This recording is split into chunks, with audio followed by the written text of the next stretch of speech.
Hello and welcome to episode 97 of the Pixel Street Podcast for Friday, April 24th, 2020. We definitely did not record some of this podcast and have to restart because of audio issues. It's definitely not 10 to 15 minutes of my life I'll never get back. But nonetheless, we are here to talk about video games. As always, I'm one of your hosts, Joel Campos, and joining me today is the man, I'm just going to say the same thing I said before, who has not played the Valorant beta yet, John Hansen. Nope, I haven't. And that's that. And that's that. We already had this discussion. I want to play it. Joel's played one game, thinks it's cool. Yeah, it's definitely interesting, very Counter-Strike-like. But yeah, before we get into the podcast, I guess we should say to go follow us on Twitter at Pixel Street Pod. Check out our Facebook page by searching for Pixel Street Podcast there. And you can find our podcast on Fridays on most, or if not all, podcast platforms. Let's just get into the releases, John. We're already back to where we were, essentially, without all the ranting. Yeah. Releases, to sum it up, what do we have? That Predator game for PS4. John's buying it. Predator Hunting Grounds. This says Battle for Bikini Bottom on here if you're watching the video, but that is not coming out till the end of June. This must have been the initial release date that they had announced at E3 last year, I think it was. I don't think they even had a release date. I think they just said 2020. No. Then I don't know where this site gets this VGReleaselist.com, but that happens every now and then with them. Like I've noticed that there's just a few titles that are just completely wrong. Yeah, and it seems like they don't really update them either. No. Yep. So yeah, Gears Tactics comes out for PC this Tuesday. Not on Xbox One, like the site is saying. That's on PC first, and at some point it's going to come to Xbox. Yeah, I've never played an XCOM style of game, so I'm pretty excited to try this out, especially because I love the Gears franchise, so I think that this might be the one that could really hook me on that type of game. Yeah, awesome. Go for it. Let me know how it is, because, I've tried very little of one of the XCOM games on 360, and I just did one level of it, and it didn't grab me. But like I said, that was only one level. Do you not have Game Pass? Yeah, I have Game Pass. Oh, you're not gonna try it? I just don't play on my PC. No, fair enough. Yeah, I mean, maybe I will if you give it some good reviews or anything. But yeah, I just don't have plans for it, since that's not necessarily the type of game I play. Makes sense. Also, you have Moving Out coming to Xbox One and Switch. I think we talked about how I think it's already on PC, probably, but that's a very Overcooked inspired game. So it just looks like a fun little party game to play with people. Yeah, that's about it. And then Call of Duty 2 Campaign Remastered is coming to Xbox One and PC Thursday, April 30th. Let's talk about what we've been playing, aka John's favorite franchise ever that they definitely have never messed up. All the stories make sense. They're all connected. Go ahead, John. Absolutely. So I bought Kingdom Hearts 1.5 and 2.5 on Xbox One recently because it was on sale for $20. You see, the naming alone is confusing. No, the series as a whole is just completely batshit crazy, and there's a lot of plot holes. There's a lot of stuff that just plain doesn't make sense. But man, I would be lying if I said I didn't love this series. I've played the first one who knows how many times, and in this, the first one comes in its final mix, which is just kind of like a director's cut kind of thing. Yeah, and I had never 100%ed it before, so I put in about 40 hours in the last week and just 100%ed the thing on the hardest difficulty.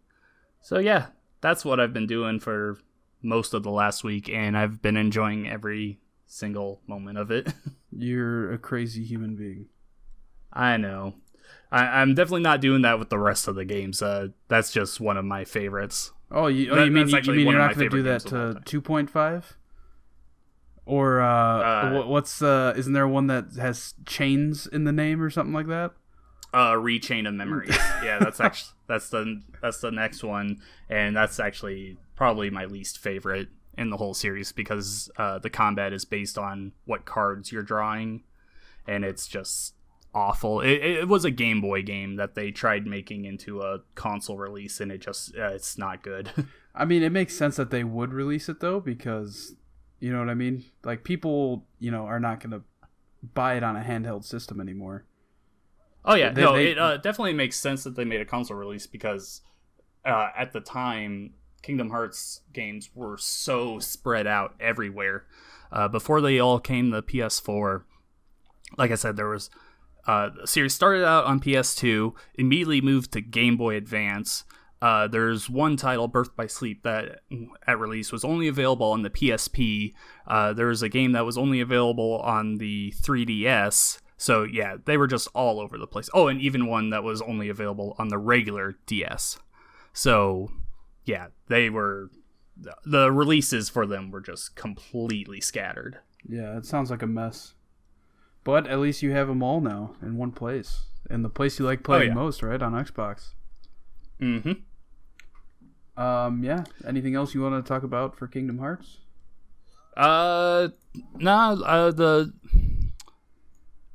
So there's a lot of synthesizing that you have to do in this game, which is essentially the material crafting part of this game. You have to go out, defeat enemies, hope that they drop the right items, and then make really good items until you get to the Ultima weapon, which is the strongest Keyblade in the game. This is the first time I ever got that, and man, is that thing ridiculous, but getting some of the items is just so tedious. It was a good thing that I had Spotify running in the background, otherwise I might have gotten crazy in the last week. But yeah, it was very grindy, but I enjoyed it. All right. That is John's 2020 Kingdom Hearts review. Come back in 2021 when he plays it again. Probably. When it comes out on Switch, I'll probably play it again. Let's just be honest. Is it coming to Switch? No, but people want it to. I'm sure it will then. Yeah. But yeah, moving on. I've been playing more Halo 5. I haven't played it in a while. I just got back into it this past weekend. I've been playing a lot of Team SWAT. I'm ranked Diamond 3, I think. So I'm getting up there. I've just been enjoying it again. I don't know why, what made me want to come back to it, but I did.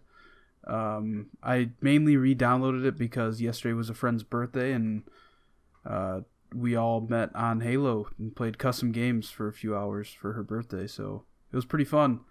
Yeah, the amount of customization in terms of like playlists and maps in this game is crazy.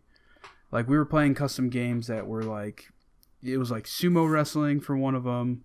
Another one was like Duck Hunt, where one person had a sniper rifle and everybody had to run through this course that teleported you to different levels. And if you got to the end, you would spawn behind the person with the sniper and kill him. It's just nuts. Like, there's a lot of crazy stuff. We played like Red Rover, which had one team spawn in Wraiths and one team spawn on top of a giant hill in Warthogs. And they had to get past the Wraiths to score, and then it would spawn you back at the top.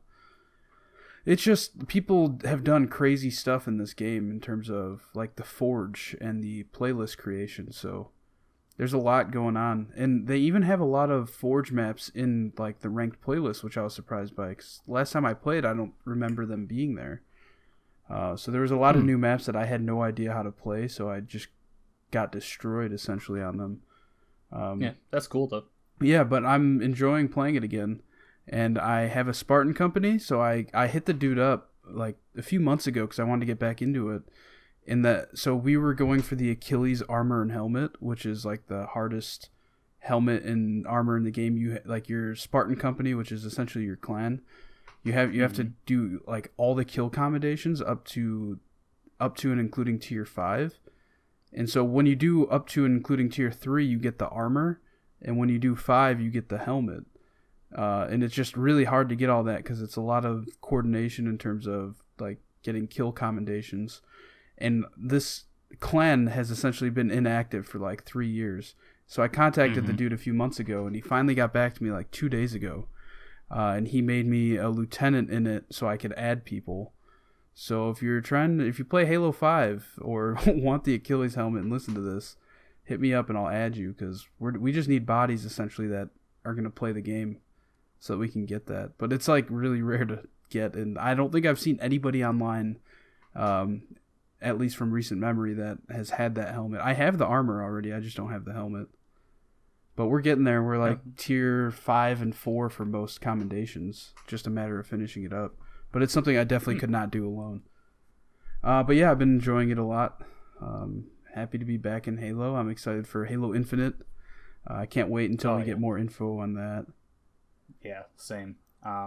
Halo 5 is definitely the redheaded stepchild of the Halo series, mostly because of its campaign. That multiplayer is really good. Because the campaign was so bad, I think people in general just look down on the game as a whole. Yeah, I'm excited because before every Halo comes out, I play through all the games. And so I'm excited to play through all the campaigns, because the campaign for this game, I literally played the day it came out and haven't touched it since. Oh, man. Just a word of advice, don't do it Legendary solo. Oh. It's not worth it. I was looking and it's like, I was looking at my commendations on the Halo Waypoint website today. And so I had beaten on Legendary co-op. And me and my roommates did that the day it came out at the time. But I had started on Legendary, and I did 2 missions, and that's it. And I remember being insanely frustrated with the AI, because you could like... The AI is awful. Because like you were in a squad of 4, and you could command them, but they would just constantly be dying. The only plus side would be if you went down and one of them picked you up. But that was rare. It was just constantly dying. Yeah, and I'm pretty sure if they go down and die for good, that you have to start over or something. Yeah, I don't remember the logistics. I remember it being I don't really remember really either, frustrating. But I just remember the second to last mission, you fight against the Warden Eternal, I think is what he's called.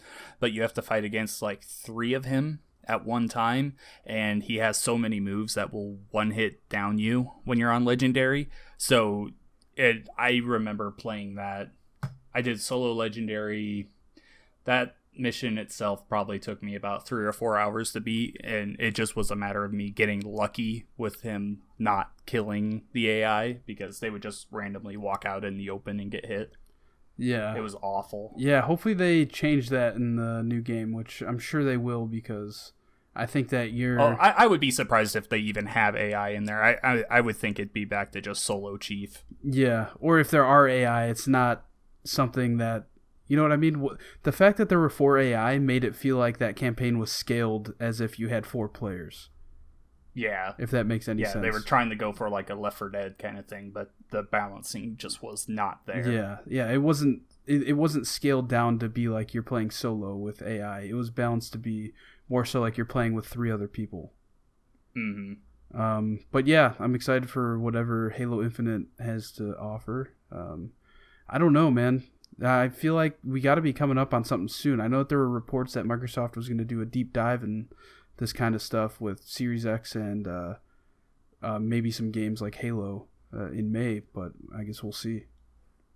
Yeah, who knows with how everything's been thrown into the air right now.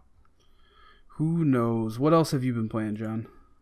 So I recently bought Katamari Damacy Reroll on my Switch because it was on sale for like $10, I think. Usually it's $30, so really good deal. I've only played the first level, so I won't really go into this. Like I said, I spent most of this last week playing Kingdom Hearts, but after last week of playing Donut County, I was just looking for another relaxing game that I could just kind of one of those games with a really weird goal and everything. This one is just you roll things around and make as big of a ball as you can. So yeah, I'm just excited to get into it and just kind of relax. I don't really have much more to say on it than that, to be honest. All right, yeah, I'm excited to hear what you think, because this is a game that I heard about when did the reroll version come out? It was like it was this last year, a few months at least. I remember hearing about it, and I was like, it literally just sounded like some Japanese like weird anime shit to me. Oh, It is. Yeah, I can kind of see that. But I mean, like, the gameplay itself just sounds like goofy and kind of brainless. Yeah, just really fun, really relaxing. Just kind of that, like the Donut County thing I was talking about. I was just looking for another weird game that I could relax to, and hopefully this is it. Yeah, I'm excited to hear what you have to say about it in the future. The other game that I've been playing is Fallout 76. I started playing it again because they came out with the Wastelanders DLC.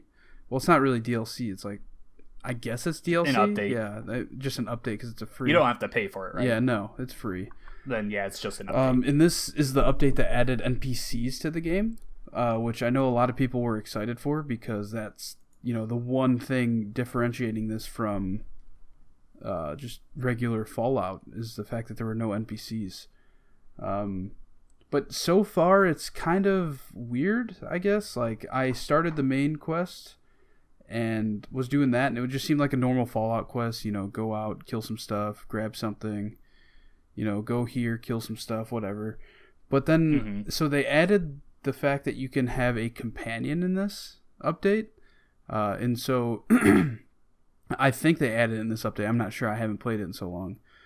But so I started doing one of the companion quests, and it's this chick who the story is pretty cool. Like, she was up in space. She had no idea that all these nukes went off on Earth, so she's been up there for a long time in, like, cryo sleep.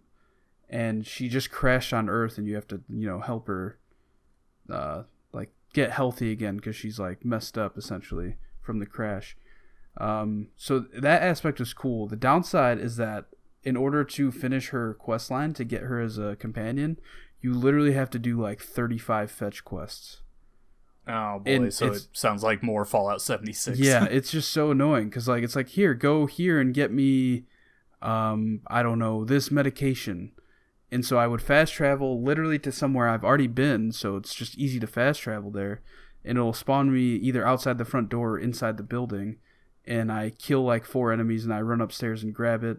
It's like, all right, bring it back to her. So then I fast travel back to her immediately. It's just a lot of that. Like, it makes me feel like I'm spending more time in loading screens than I am actually being productive in the game. And how are the loading times? Oh, terrible. They're so bad. Yeah. Typical Fallout game? Yeah, typical Fallout game. It's been so long. I don't remember anything about that game. It was so forgettable when I played it. Yeah, I'm probably going to play more of it just because some of my friends are playing it still. I just want to probably finish the Wastelanders, I guess, updated story or quest line. I don't even know what you call it. Because I'm just barely touched the surface on that. I did the companion quest, and then me and my buddy immediately started doing all of them. But other than that, I was also playing the Nuclear Winter, which is their battle royale. And I played like maybe 5 matches when it first came out. I don't know if it was like a year ago, maybe last spring. And so it never really stuck. I just wanted to try it because I enjoy Fallout and thought, you know, let's try the battle royale. And we started playing it. We played maybe 10 matches in the past few days. And that is a shit show, let me tell you. Yeah. So to load in the lobby takes easily 2.5, 3 minutes. And then you have to wait for the lobby to fill, which is maybe another 2 minutes. And then, like, there's like a 3-minute countdown timer before it loads you into the game, where in that 3 minutes you vote for which map, because apparently there's 2 different maps in it now. And then to load in the game is another like minute and a half. So it's like you're spending so much time to do this, and if you die right away, then it just starts all over. You just go straight back to loading into the main menu, then loading into a lobby. It's just very frustrating. And yeah, that sounds awful. And the load times are very inconsistent. So, like, you know how in Fortnite or Call of Duty Warzone, it spawns everybody in the plane and then you drop out of it? Mm-hmm. The way this works is when you're in the lobby, you just vote where you want to go. So it'll spawn you wherever you want on the map. You just vote for Exciting. it. But the downside to that is that everybody loads in at different times. So we've been finding that for whatever reason, I don't know if it's because I have the game installed on my external hard drive or what the deal is. I've been loading in like a solid minute and a half after my whole squad. So like I'll be in the loading screen and they'll be yelling about, oh my god, some guy spawned here. He's shooting me. Somebody help, help. And I'm just sitting in the load screen still like, oh, well, I'll try and find a gun when I load in. It's just really frustrating. Like, everything about loading in that game sucks. That's awful. Yeah, I mean, I don't know why I keep playing it, though. I just want to get a win. And another downside is, so when you die, it shows you your XP. You get XP based on, how long you were alive, how many people you've killed, how many people you downed. And then there's another section there that gives you XP for your placement, like your team's placement. But the thing is, you get no XP for your team's placement if you die. So the only way to get XP for your placement is if you live and come in first place. So hell? We in multiple times we've come in like between 5th and 2nd place, and we just don't get any XP because we weren't alive at the very end of the match. It makes no sense. Yeah, no, that doesn't make any sense at all. It's so dumb. Like, because the match we did win, my buddy was alive at the end, and he said he got like a 260 XP boost, which is kind of a lot for that game mode. And I was like, well, mine still says nothing, so it's just so janky all around. It's about as janky as you'd expect an online Fallout game to be. Yeah, that's the thing, though. It came out like a year and a half ago, and it's just, that's what it was back then. It's not better. It doesn't sound like, at least. Yeah, I mean, this Wastelanders update, it's cool and everything. The fact that they added NPCs, it just feels like more of a cop-out more than anything. Like, any of the quests I've done so far doesn't seem any different than anything I've done before. But I'm not... Bethesda as a company is just making a lot of weird decisions lately. We didn't... I forgot to include this in like the quick news or something, but Mick Gordon, the guy that composes the Doom soundtrack that everyone loves? Yeah. So apparently during the mixing process for Doom Eternal, Mick Gordon, of course, wrote all the music and he did all that stuff on the original Doom. They left him out of the mixing process, and apparently it's just not as good on Doom Eternal. So now there's like this huge rift between him and Bethesda, and he said that he doesn't see him working with them again in the future. Yeah, that's so weird. Like, why do that? Right? Like the music in that game is like 30% of what makes that game. Yeah, for sure. Like, it just, again, just doesn't make sense. Like, what the hell is going on at Bethesda in the last 2-3 years? Yeah, and another thing about this Wastelanders DLC is, like I was saying, it just feels like a cop-out just to add NPCs to do quests that you could have already been doing. To be fair, I'm not too deep into the main quest line of it, but it just seems like more stuff I could have been doing before. I much would have rather had like a quality of life update, not just adding more stuff. Like, I don't know if it's just not possible because adding more fetch quests. Yeah, I don't know if it's not possible because of the engine that it's running on or the online aspect of it and them being so new to something like this. I don't know. Yeah, who knows? But it makes me really scared for if the next Skyrim or Elder Scrolls game has any sort of co-op aspect to it. Oh, I doubt it will. I couldn't see them pursuing something like this ever again. I don't see them pursuing something like this ever again, but I could see them adding like, 2-player, 4-player co-op hosted. I wouldn't see that, especially in Skyrim with ESO. Yeah, I think they would leave the multiplayer side to that game. Yeah, I don't know. It's just weird because also, like, if you think about it, ESO is very successful. Yeah, but it wasn't at the beginning. True. I played it a lot at the beginning. But yeah, that's all I've been playing the past few weeks here. All right. Let's get into the news, John. All right. So, starting off things here. Hey, so there's a lot of people staying home right now, and a lot of us are gamers. So, wouldn't you know it, people are spending way more money on games in the U.S. during the coronavirus pandemic. This is from Jeremy Winslow of GameSpot.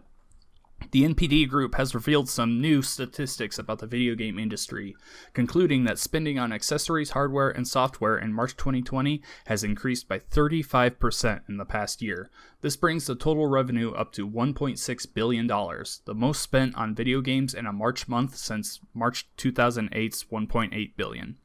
The marketing research firm split the numbers by category.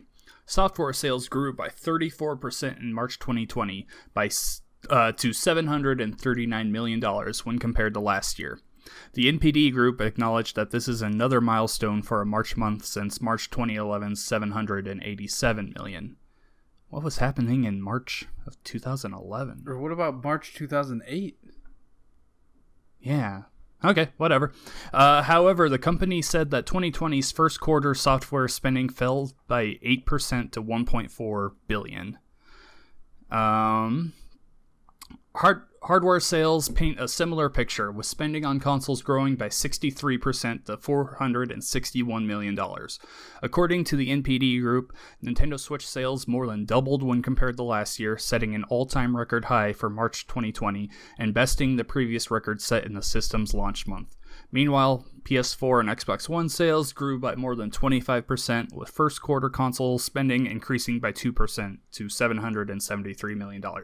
That's really surprising considering new consoles are coming out. Just people are not likely to buy consoles when a new one is coming out. So coronavirus definitely has an impact there, but still it's surprising to see that kind of growth there.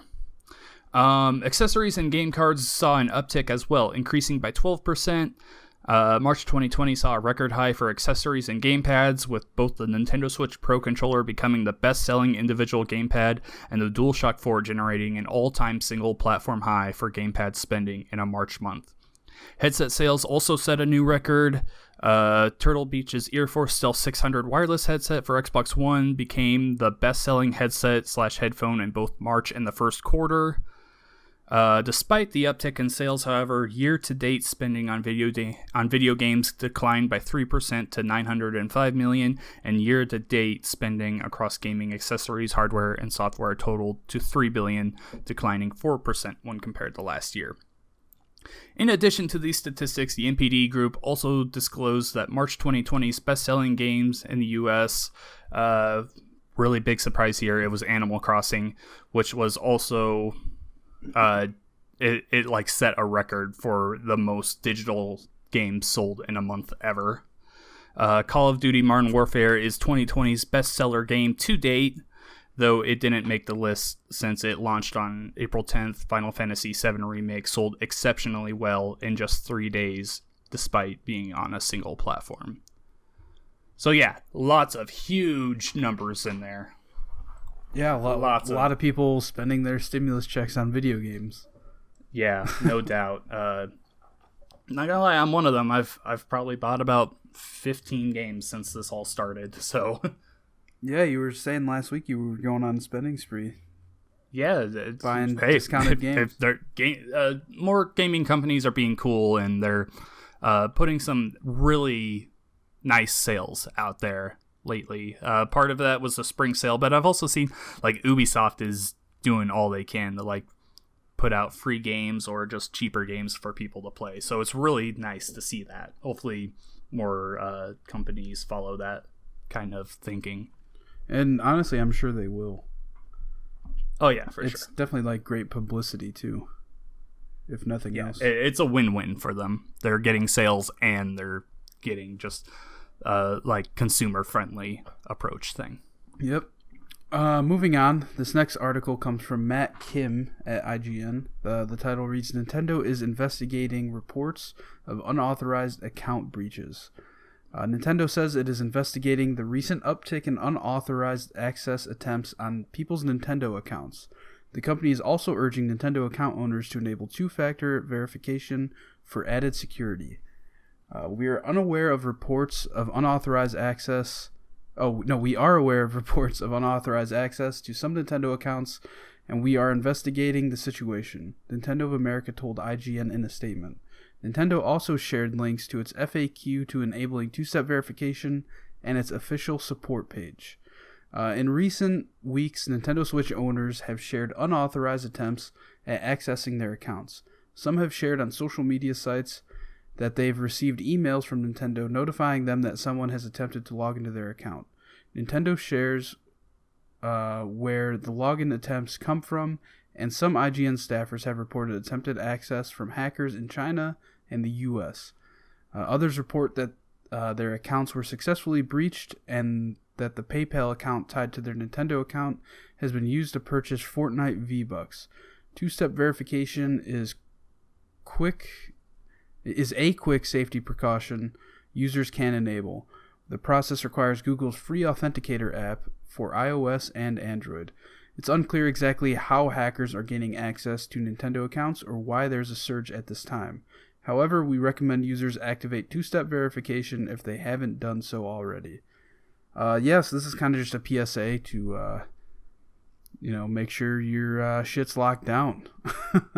Yeah, for sure. Because people are hacking out there. Yeah, don't let people take your money or your games. Yep. All right, John, you want to take this last one? Yeah, so another PSA. It's definitely not safe right now to play Counter-Strike Go or Team Fortress 2. This is from Daniel Tech of Game Informer. According to SteamDB and several lengthy Reddit posts, source code for popular Valve titles CSGO and TF2 were allegedly leaked. What does this mean? Potentially, it could put your computer at serious risk if you log on to these games, and possibly other source-based games like Half-Life 2 could be dangerous here as well, as theoretically hackers could gain information, access, and even run malicious programs on your PC via this exploit. The serious takeaway is don't log on to these games until the issue has been addressed, and they'll update this as more comes to the front. So yeah, just another PSA. Avoid those games at the moment. Yes. So what's the idea here that since the source code possibly leaked, hackers can kind of find a backdoor into people's systems? Yeah, that's kind of what I got out of it, is just a way for them to access their information and stuff. I'm not going to pretend like I'm some kind of tech guru. I don't really know, but when someone tells me that there's a chance a hacker can get into my stuff, I'm probably going to avoid that. Yeah, I definitely agree.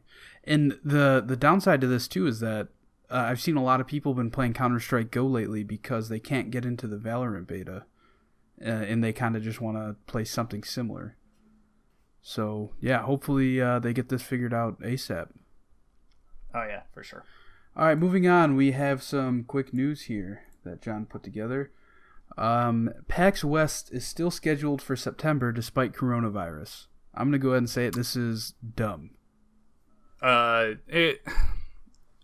September is still a bit away. I think the thinking here is wait and see. That being said, I'll believe it when I see it, because there is, at this point, I don't think you can expect any event in 2020 to go on as planned, at least as a big group meeting. Just kind of, it'd just be really dumb to try and push anything, I think. So I think they're just trying to, they have so many plans for this already. It's kind of a wait and see approach that they're taking. Yeah. I mean, like, it makes sense for them not to just say it's canceled, but also at the same time, I don't know why they needed to come out and say that it's still happening. Because people are going to ask, especially if they've bought tickets for it already, which I don't know how soon those tickets go on sale or anything, but man, just move it to all digital already. Yeah, get ahead of it now. At least for the foreseeable future. Yeah, just don't do a thing like E3 was doing, where they were holding out hope that it would be a traditional show, and now they have nothing to show for it this year. Literally nothing, right? They canceled whatever E3 like digital thing. Yeah, they canceled their own digital event like 2 weeks after they said they were going to have it, because, well, they never said why, but my guessing is just everyone's doing their own thing. Yeah, so. And didn't Jeff Keighley announce something about doing a digital like kind of demo thing again? I think during Gamescom. Oh, was it during Gamescom? Yeah, either it way, might have been. I might be wrong. I remember he did announce something, but I can't remember what. yeah, either way, I would not expect any 2020 events to be happening. But that's just me. Moving on, Mario Maker 2 receives its final update this week. I know the big takeaways that they added that you could create worlds now, right? Yeah, you can. It's like a Super Mario World overworld where you make as many, well, not as many, but you make a bunch of levels and people just play through them, and it's like Mario World.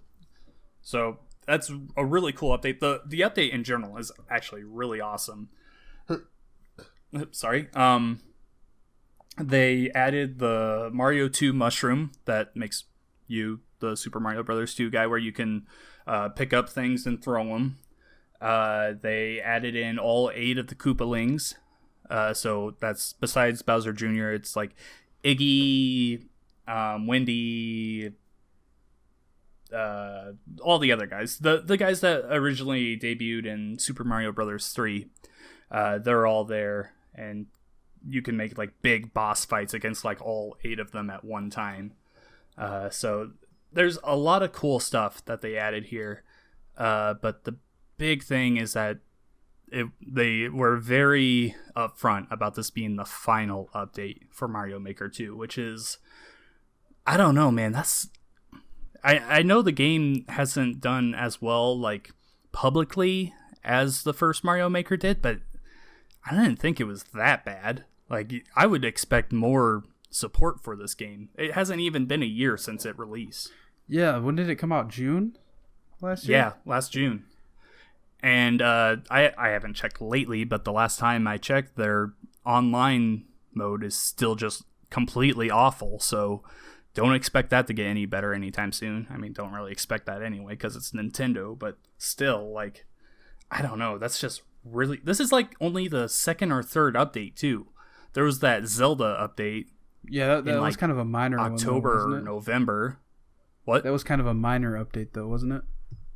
I think it was a pretty big one. Like, there was a lot of stuff added there. But, like, yeah, that's it. Just 2 really big updates. I just don't understand that. Yeah, I don't know. Definitely a strange choice. I wonder if they just stopped because it wasn't getting as much, I guess, player base as they had hoped. Yeah, I don't know. That's all I can come up with. Yep. Well, moving on.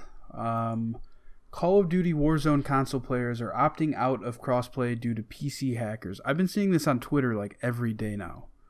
And I haven't played the game in a while, so I can't really talk on it. But I did watch a video after I saw a tweet where it was just this dude got like 49 kills, and it was so obvious that he was hacking on PC or something. Yeah. I mean, it was... This kind of stuff happens a lot, and this is the one thing that... I mean, PC gameplay is definitely the most, like, hacked area of all gaming, right? Like, for sure. That's where you see the most cheaters and everything. So it makes sense that people are backing out of it. I did see an update, though, that Infinity Ward is now making a thing where they have to play each other, the cheaters. But still, that... Wait, what does that even mean? Like, so if you get caught cheating, you get put into a queue against other people that have been caught cheating, and there's not a way out. So it's kind of that whole situation where it's like, well, better hope that your aimbot is better than their aimbot. Yeah, but why not just ban them? It just seems like they're wasting their own server space by doing that. Yeah, I don't know. Don't know. I mean, don't get me wrong. I think it'd be a lot of fun to watch. Oh yeah. But yeah, moving on.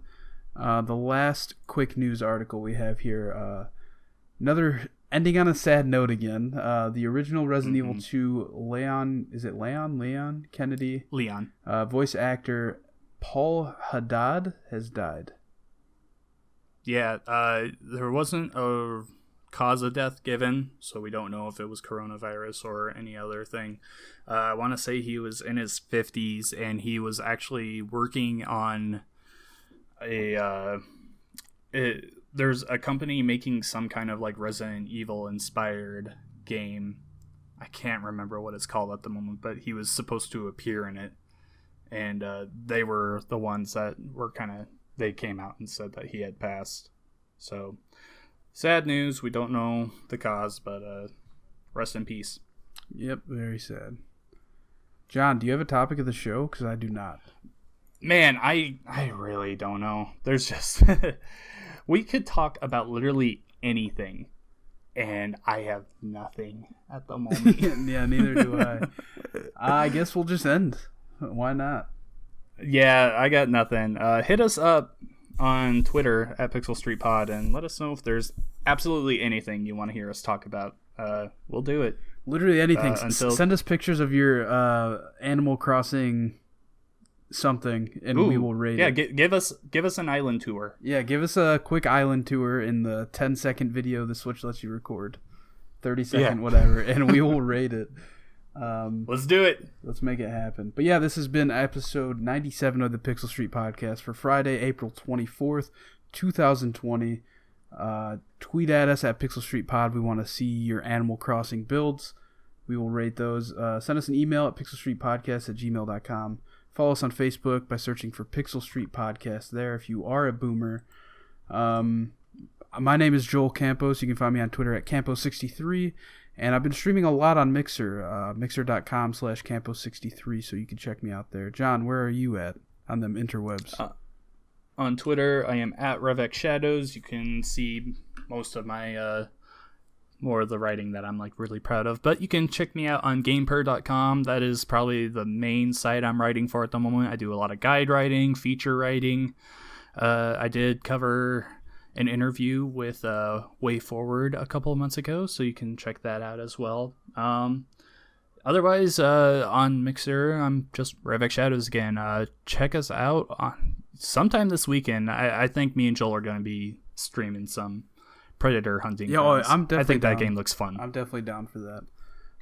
But we will be right back here next week for episode 98 of the Pixel Street Podcast. Bye.